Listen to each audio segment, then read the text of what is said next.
देखिए, आज हम भौतिक विज्ञान में वैद्युत क्षेत्र की तीव्रता किसे कहते हैं, इसके बारे में बता रहे हैं।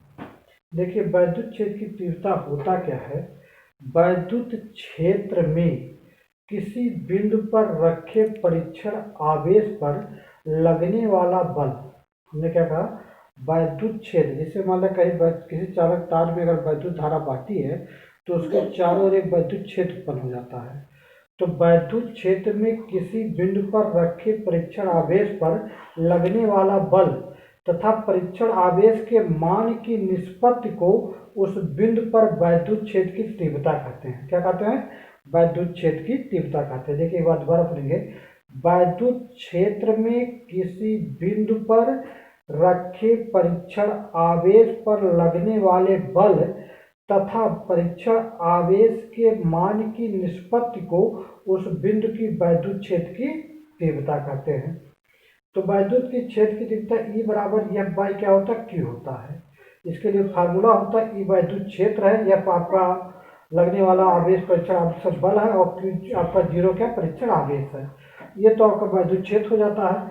अब वैद्युत क्षेत्र की तीव्रता की मात्रक तथा बीमा क्या है।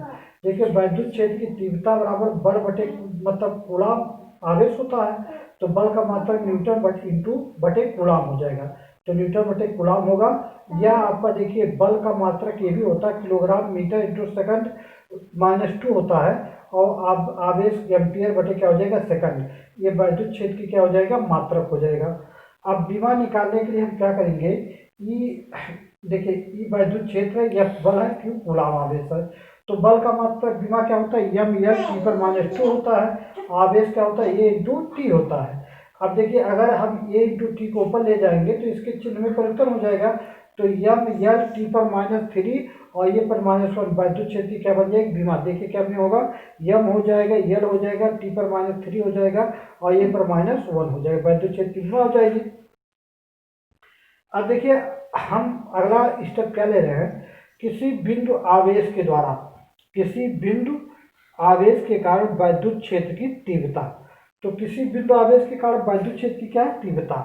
अब देखिए, हम इसको क्या करेंगे, माना कि कोई धन आवेश ओ बिंदु पर स्थित है। माना क्या है, कोई धन आवेश ओ बिंदु पर स्थित है जिसका माध्यम की वैद्युतशीलता क्या है, माध्यम का क्या हो जाएगा, प्रवर्तक क्या है, के है। माध्यम का प्रवर्तक क्या हो जाएगा, के हो जाएगा।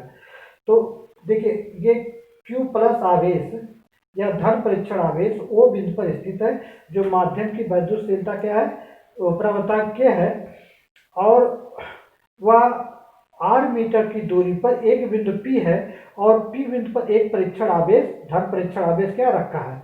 तो ये Q आवेश के द्वारा धन परीक्षण आवेश पर लगने वाला जो बल हो जाएगा वह कूलाम के नियम के अनुसार हो जाएगा।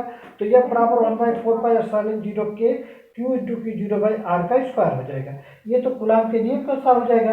अब P बिंदु पर वैद्युत क्षेत्र की तीव्रता निकालने के लिए E बराबर एफ बाई क्या हो जाएगा, Q हो जाएगा। अब एफ का मान रखेंगे तो 1/4πε0 के हो जाएगा और Q 0/r का स्क्वायर बटे Q0 आपका क्या हो जाएगा, धन परीक्षण आवेश हो जाएगा। अब Q0 से Q0 कट जाएगा तो ये बराबर क्या हो जाएगा, 1/4πε0 के Q0 बटे क्या हो जाएगा, r का स्क्वायर। अब ये सूत्र बन जाता है कि किसी बिंदु आवेश के कारण वैद्युत क्षेत्र की क्या हो जाती है तीव्रता।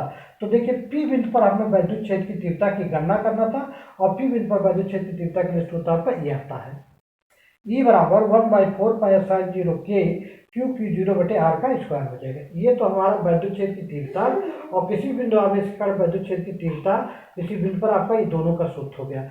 अब आप चले आइए, क्या हो जाएगा, वैद्युत द्विध्रुव क्या हो जाएगा, वैद्युत द्विध्रुव। तो देखिए, वैद्युत द्विध्रुव यानी वैद्युत के कारण दो ध्रुव का उत्पन्न होना। तो वैद्युत में दो ध्रुव का मतलब दो आवेश हो जाएगा। तो वैद्युत द्विध्रुव का मतलब देखिए क्या किसे कहा जाएगा, देखिए वैद्युत द्विध्रुव किसे कहा जाता है, यदि दो विपरीत आवेश।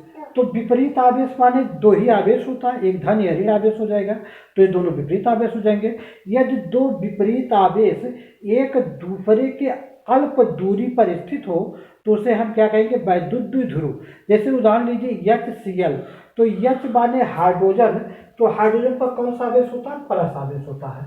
और क्लोरीन पर कौन सा आवेश होता है, ऋण आवेशित आवेश होता है। अब इन दो परमाणुओं के बीच जो होगा, जो दूरी या ये दो विपरीत जो आवेश होंगे, उससे जो ध्रुव स्थापित होगा उसे कहा जाएगा वैद्युत द्विध्रुव कहा जाता है। अब देखिए चले वैद्युत द्विध्रुव आघूर्ण पर चले आइए, तो वैद्युत द्विध्रुव आघूर्ण किसे कहा जाएगा। देखिए इसमें भी होगा दो विपरीत आवेश होंगे और एक दूसरे के अल्प दूरी पर स्थित होंगे, लेकिन अब हम वैद्युत द्विध्रुव जब लेंगे आघूर्ण को, तो उसमें से एक आवेश तथा उन दोनों के बीच की अल्प दूरी के गुणनफल को वैद्युत द्विध्रुव आघूर्ण कहा जाएगा।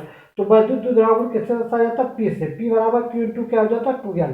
क्योंकि देखिए दोनों जो आवेश होते हैं विपरीत आवेश, उन दोनों आवेश का चिन्ह में परिवर्तन तो होता है, लेकिन मान एक दूसरे के क्या होता है, समान होता है।